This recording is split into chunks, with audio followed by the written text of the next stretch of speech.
फरमाओ। हनुमान जी जैसा कोई दूसरा देवता, बाल काल से ही बड़े मेधावी हनुमान जी। एक दिन माँ अंजना कुछ काम करने के लिए बाहर, श्री हनुमान जी को भूख लगे आई।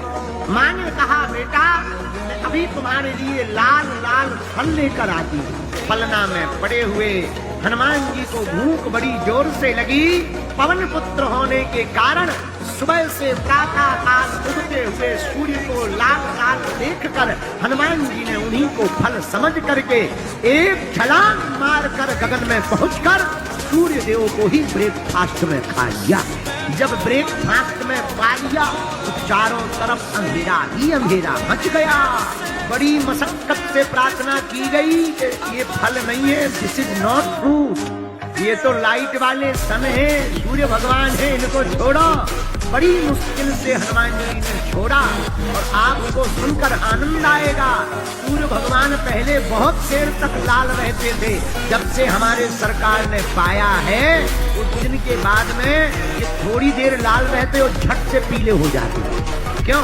इन्हें आज भी सूर्य भगवान को डर है तो कहीं फिर से, तो पिछली बार तो ब्रेकफास्ट में खाया था, इस बार कहीं डिनर में ना खा जाए।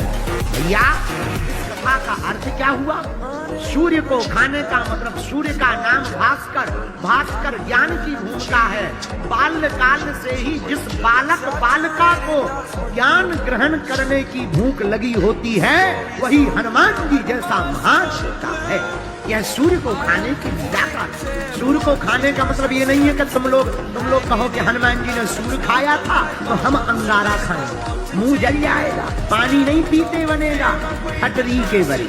सूर्य का मतलब ये नहीं है कि तुम भी गरम खाओ, ना ना ना ना। हनुमान जी का सूर्य खाने का मतलब ज्ञान का भूख लगना। जिस व्यक्ति को ज्ञान की भूख होती है वही महान बनता है।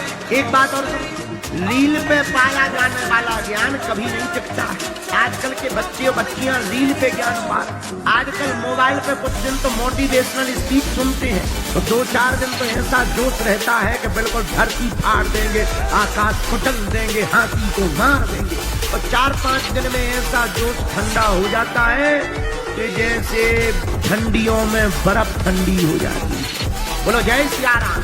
सागर यानी समुद्र की तरह हनुमान जी ज्ञानी हो गए। मतंग ऋषि ने हनुमान जी का नामकरण संस्कार करवाया।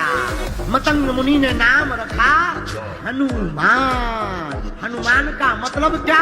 जो अपने मान सम्मान अपमान को दूर रखकर अपने भगवान का सम्मान बढ़ाए, उसी को कहते हैं हनुमान। बोलो जय सिया राम।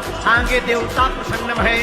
हनुमान जी पर प्रसन्न होकर देवताओं ने हनुमान जी को वरदान दिया। क्या वरदान? सबसे पहले ब्रह्मा जी प्रकट भये। ब्रह्मा जी ने वरदान दिया, क्या हम आशीर्वाद देते हैं, इस बालक को हमारे द्वारा बनाए हुआ कोई भी अस्त्र शस्त्र इसके शरीर पर नहीं चलेगा। तब तक दूसरे देवता इंद्र प्रकट भये और हनुमान जी को देखकर इंद्र ने वरदान दिया, जाओ अपने गले की माला पहनाकर। इंद्र ने कहा, इसका शरीर इतना वज्र की तरह कठोर हो जाएगा कि बड़ा से बड़ा पर्वत भी हनुमान जी के शरीर का एक रोम टेढ़ा नहीं कर पाएगा। वज्र की तरह शरीर होने के कारण हनुमान जी का शरीर पड़ गया वज्रांग, नाम पड़ गया बजरंग बली। तब तक तीसरे देवता वरुण प्रकट भये। वरुण ने कहा, हमारा आशीर्वाद, इस बालक को कभी जल में परेशानी नहीं जाएगी, यह जल में भी जितेंद्रिय रहेगा। तब तक चौथे देवता भगवान शंकर प्रकट भये। हमारा इस बालक को आशीर्वाद, क्या कौन सा?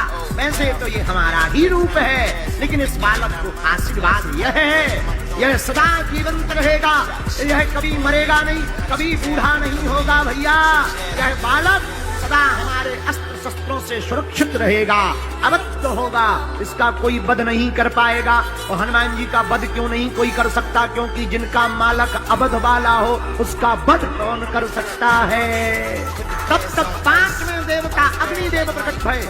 हमारा भी इस बालक को आशीर्वाद, क्या इस बालक को कभी ऊष्मा नहीं सताएगी, ताप नहीं सताएगा, और यह ताप सताएगा नहीं सो तो ठीक है, यह दूसरों का ताप संताप मिटा देगा। अग्निदेव ने आशीर्वाद दिया। तब तक श्री नारद जी प्रकट भय छठवें देवता, इन्होंने भी हनुमान जी को आशीर्वाद दिया। भैया तीनों कालों में त्रिभुवन में कहीं भी अंजनी के पुत्र के समान दूसरा कोई दुर्योधना अस्थि राम भक्त नहीं होगा। यह बालक परम राम भक्त होगा, हमारा ऐसा आशीर्वाद है। तब तक सातवें देवता यमराज प्रकट भय, हमारा भी आशीर्वाद क्या, यह हमेशा निरोगी रहेगा, इस बालक को कभी रोग नहीं सताएगा। और रोग सताएगा नहीं ये तो ठीक है, ये दूसरों का भी रोग मिटाएगा। इन सात देवताओं के वरदान के कारण हनुमान जी महाराज जैसा कोई दूसरा देवता, लेकिन असली वरदान तो माता जानकी जी ने भी दिया। कहाँ? लंका में दिया। क्या कहा? पहला वरदान, अजर हो जाओ, तुम्हें बुढ़ापा न आए। हनुमान जी ने मुंह बना लिया। क्या बात, मुंह क्यों लटका लिया? अच्छा नहीं लगा।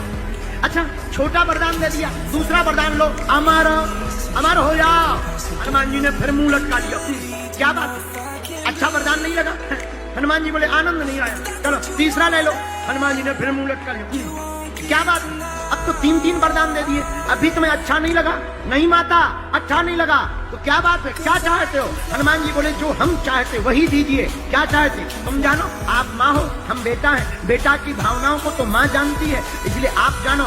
माता ने तुरंत हाथ पकड़ा, सिर पर हाथ रखा और कह दिया जाओ, अजर हो जाओ, अजर हो जाओ, अमर हो जाओ, गुण निधान हो जाओ, गुणों के सागर हो जाओ। पर रोको रोको रोको रोको रोको, जरा मुंह मत बनाओ, सीधा मुंह करो। हनुमान जी ने सीधा मुंह किया। लो माँ, पर अच्छा नहीं लगा। हनुमान जी से माता जानकी जी ने कहा बेटा जा, हम आशीर्वाद दे रहे, तुमसे राम जी अति प्रेम करेंगे और किसी से इतना प्रेम नहीं करेंगे। हनुमान जी उछल करके घूम गए। जय हो जय हो जय हो। बस माँ यही चाहिए। इन्हीं गुणों के कारण हनुमान जी के सामने 8 सिद्धियां 9 निधियां खड़ी हो गई। माता जानकी जी ने कहा लो, आज के बाद यह 8 सिद्धियां 9 निधियां तुम्हारे पास रहेंगी नहीं, इनके तुम मालिक रहोगे। जिसको चाहोगे तुम उसको यह सिद्धियां दे सकते हो।